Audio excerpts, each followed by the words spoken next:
What's up, fantasy managers? Welcome back to another episode of the First Pitch Podcast brought to you by PitcherList.com. My name is Jake Crumpler, and I'll be your host for this edition of the pod. You can follow me on socials at Jake Crumpler, and you can find all of my work at CrumplerBaseball.com. Let's dive into everything baseball related from Tuesday, August 26th. We'll start it off, as always, with the transactions, injuries, news, and notes from around the league, kicking things off with the bad news as closing pitcher Randy Rodriguez was placed on the 15-day IL with a sprained elbow. Always a scary injury when it is related to an elbow, especially for pitchers. Rodriguez has had a breakout all-star campaign for the Giants and took over the closer role when who was the Giants closer? When the Giants closer was traded at the deadline. I'm sure it will come to me. Camilo Duvall, there it is. Ryan Walker is expected to now take over as the Giants closer. He opened the season as the closer, but lost it after he struggled early on. So Walker will replace Rodriguez as the Giants closer. Keaton Wynn was recalled from the minors in a corresponding move. Next, we have starting pitcher Richard Fitts, who was placed on the 15-day IL with arm neuritis. Not totally sure who's going to replace Fitts in the Red Sox rotation, but Kyle Harrison is a good candidate to be recalled over the weekend to replace Fitts in the rotation. Harrison hasn't been incredible in the minors after being one of the key pieces in the return for Rafael Devers from the Giants. Giovanni Moran was recalled from the minors in a corresponding move to replace Fitts on the active roster. Next, we have starting pitcher Jacob Lopez, who was placed on the 15-day IL with an elbow flexor strain. He allowed 9 runs in his most recent start, and that's probably because of this elbow flexor strain. Lopez could be out for a while. Flexor strains are usually pretty tough to return from. Starting pitcher Mason Barnett had his contract selected from the minors in a corresponding move, and he could start over the weekend for the A's versus the Rangers. In terms of transactions, outfielder O'Neal Cruz was activated from the 7-day concussion IL. He's expected to take over as the Pirates' everyday center fielder, but he could be forced to cede some at-bats to Alexander Canario versus left-handed pitchers. Ronnie Simone was optioned to the minors in a corresponding move. And in other Pirates news, starting pitcher Andrew Heaney was designated for assignment. He had already shifted to the bullpen to open up a spot for younger starters, so this won't have a huge impact in fantasy, but Dory Moretta was recalled from the minors in a corresponding move. Next, we have outfielder Yordan Alvarez, who was activated from the 60-day IL after missing the entire season with a hand strain. He's expected to be the Astros' everyday left fielder moving forward. Could see some time at DH, but his placement in left field will force Jesus Sanchez, Jacob Melton, Chas McCormick, and Cam Smith to fight for playing time at the other 2 outfield spots. Next, we have starting pitcher Kyle Bradish, who was activated from the 60-day IL after missing the entire season after undergoing Tommy John surgery. He made his season debut on Tuesday versus the Red Sox and looked really good in his return. Bradish tossed 6 innings, allowing 4 hits and 2 earned runs, walking nobody while striking out 10, inducing 16 whiffs with 37% CSW across 81 pitches. Bradish should be rostered everywhere and is a must-start in San Diego. Up next, and lastly, first baseman Carlos Santana was placed on outright waivers by the Guardians. The veteran first baseman is now a likely trade candidate, could land on another ball club, but with Santana out of Cleveland, Cal Manzardo will get everyday playing time at first base, and David Fry could see most of the time at DH moving forward. In terms of news, starting pitcher Nathan Eovaldi is expected to be placed on the 15-day IL with a rotator cuff strain, and that strain is so significant that Eovaldi is likely to miss the rest of the season. Pretty unfortunate because Eovaldi was in the midst of an incredible season on the mound. So looking forward to him making a strong comeback in 2027. Next, we have starting pitcher Roansy Contreras, who's expected to have his contract selected from the minors today to pitch in bulk relief of Dietrich Enns versus the Boston Red Sox. And lastly, starting pitcher Jonah Tong is expected to be recalled from the minors on Friday to make his MLB debut versus the Marlins. Tong is the number 4 Mets prospect and the number 44 prospect in baseball, according to MLB Pipeline. He broke out in the minors last year and has taken his game to another level this year. Between AA and AAA, Tong has a 1.43 ERA and a 41% strikeout rate. as he's racked up the most strikeouts in the minors with 179. I think Tong is a must add everywhere. However, you should be wary of the fact that the Mets are now sporting or running a 6-man rotation. So there's no guarantee Tong stays in the rotation after this. But with the immense ceiling that he's displayed in the minors, I'm definitely taking a chance everywhere. Now we can take a look at our notable performances from Tuesday, a day in which we had a full slate of 15 games. We'll start it off with our hitters, leading off with outfielder George Springer, who did all he could, but the Blue Jays lost to the Twins. Springer went 4 for 5 with 4 runs, 2 homers, and 2 runs batted in. He's up to 24 homers on the year now.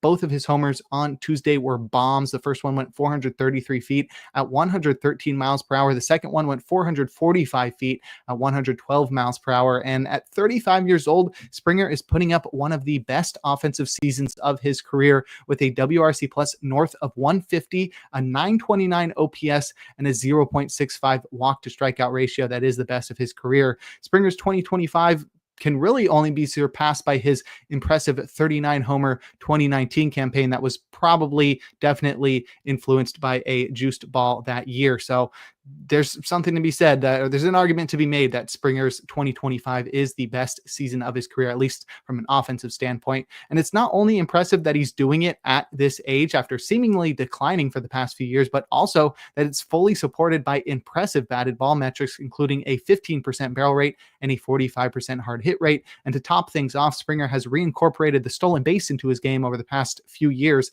And with 14 on the season, he's getting close to setting a new career high in homers and stolen bases. It's great to see that Springer still has some life left in his bat, and fantasy managers that didn't lose faith in the past offseason and took the chance on him later in drafts are reaping the benefits in 2025.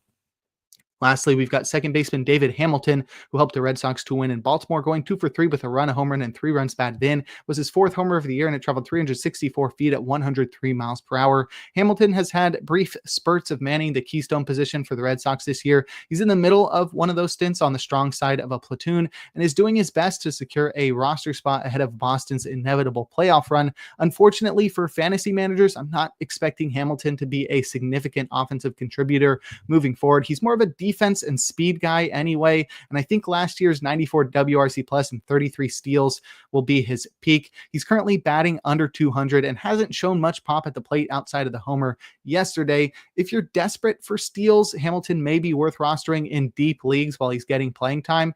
I really expect Hamilton to head to the bench when Willie Abreu returns from the IL, which is likely to force Dan Rafaela back to the infield. So if you're hoping for a Hamilton breakout this year, I think it's time to give up on that hope. But if you'd like a breakdown of other notable hitting performances from Tuesday, check out the Daily Batters Box article over on PitcherList.com. Now we'll head to the mound and check out some notable starting pitching performances, opening with Parker Messick, who helped the Guardians to win against the Rays, tossing 7 shutout innings, allowing just 4 hits, walking nobody, and striking out 6. He induced 16 whiffs with 37% CSW across 98 pitches, and he led baseball with that 37% CSW on Tuesday to earn the King Cole. Messick backed up an impressive big league debut with an even better outing in his second start, shutting out the Rays for 7 frames with the hardware to show for it. We saw the same BSB precision from Messick as we did in his first start, as he kept his 4-seamers upstairs, taking advantage of a passive Rays lineup to steal 12 called strikes, while also finding whiffs with the pitch, 8 in fact, for 46% CSW, while keeping all of his secondaries low, most notably his changeup, which returned 6 whiffs and 35% CSW. Messick snuck in a few curveballs for strikes and deployed a slider to assist versus lefties. The precision of the slider was good, but it didn't really fool too many batters, and there's some concern that Messick will need more than his fastball changeup to get through the rest of the season, because if one of those pitches fails or his locations are off, where does he go from there? Regardless, we've seen a ton of success from southpaws with great changeups this year, and Messick appears to be continuing that trend. He'll get a real test, though, in his 3rd big league start in Boston up next. And lastly, we've got Sean Manaea, who helped the Mets to win against the Phillies, tossing 4 2/3 innings, allowing 6 hits and 2 earned runs while walking nobody and striking out 8. He induced 19 whiffs with 36% CSW across 90 pitches and tied with Jacob Misiorowski for the Gallows pole as he racked up the most whiffs in baseball on Tuesday.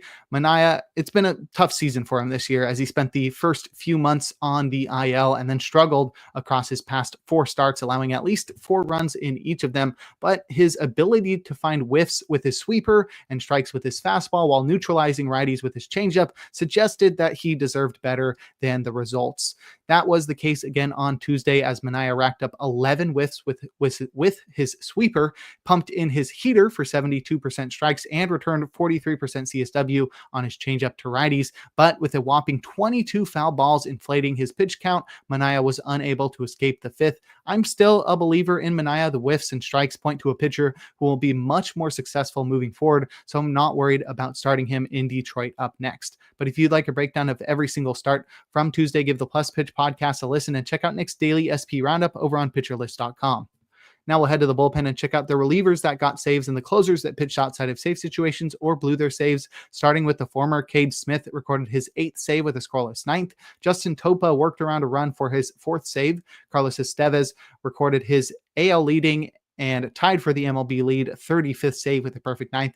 He's tied with Robert Suarez, who recorded his 35th save with a perfect 9th. He is also leading the National League and obviously tied for the MLB lead. Ryan Walker recorded his 12th save with a scoreless 9th. And lastly, Tanner Scott pitched a scoreless 9th for his 20th save. In terms of closers to pitch outside of save situations or below their saves, Keegan Aiken pitched a perfect 7th, down by 2. Yennier Cano got the final 2 outs of the 9th, down by 5 in that one. And Dietrich Enns is expected to open for the Orioles today. So really, who's the closer in Baltimore? It appears to be Aiken. He leads the team with 3 saves right now, but pitching in the 7th is not really indicative of a closer, especially pitching the 7th down by 2. David Bednar pitched a perfect 9th, up by 4. He hadn't pitched since last Friday, so this was a pretty useful maintenance outing from Bednar. Jeff Hoffman served up 2 homers in the 9th to blow his 7th save and take his 5th loss. Edwin Diaz recorded 5 outs across the 8th and the 9th, striking out 4 without allowing a base runner and earning his 6th win when the Mets walked it off against Yohan Duran, who coughed up 4 straight hits to take his 6th loss. Grant Taylor recorded the final out of the 8th to earn his 7th hold, but he allowed 3 runs in the 9th while recording just 1 out to take his 4th loss. And lastly, Kyle Finnegan pitched a scoreless 9th in a tie game. Then Will Vest let the A's walk it off in the 10th to blow his 6th save and take his 3rd loss. But if you'd like more information on relief pitchers, check out Rick Graham's weekly articles over on pitcherlist.com. And before we look forward to today's games, we're going to take a quick break.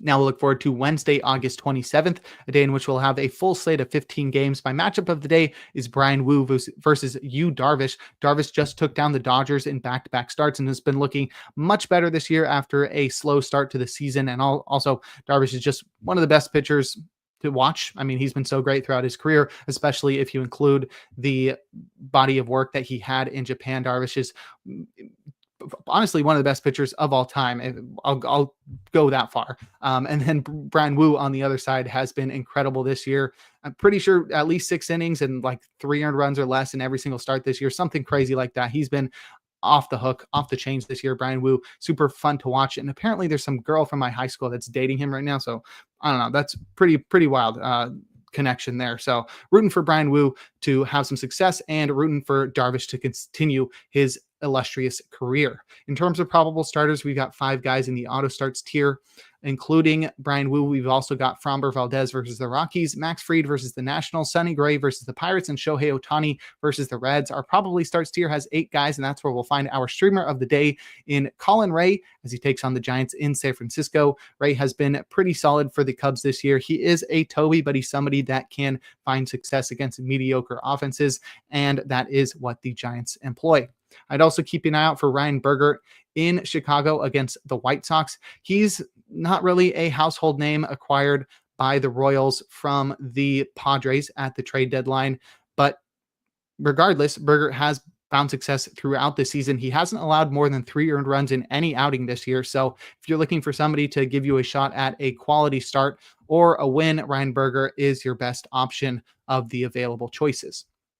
In terms of hitter suggestions, I'd be targeting CJ Abrams versus Max Fried in Yankee Stadium. Abrams has batted .400 with a homer and a 1,200 OPS in 10 at-bats against Fried. I'd also target Luke Raley versus Yu Darvish in T-Mobile Park. Rayleigh has batted .500 with a homer and a .1545 OPS in 10 at-bats against Darvish.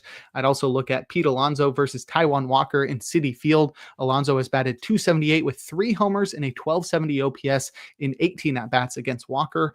I'd also taken a look at Salvador Perez versus Aaron Savali in right field. Perez has batted .316 with a pair of homers and an .1146 OPS in 19 at-bats against Aaron Savali. Brian Reynolds is also somebody to target versus Sonny Gray in Busch Stadium. Reynolds has batted .259 with a trio of homers and a .953 OPS in 27 at-bats against Gray. And lastly, Adolis Garcia versus Jack Kochanowicz in Globe Life Field. Garcia has batted .333 with a pair of homers and a .1364 OPS in 9 at-bats against Kochanowicz.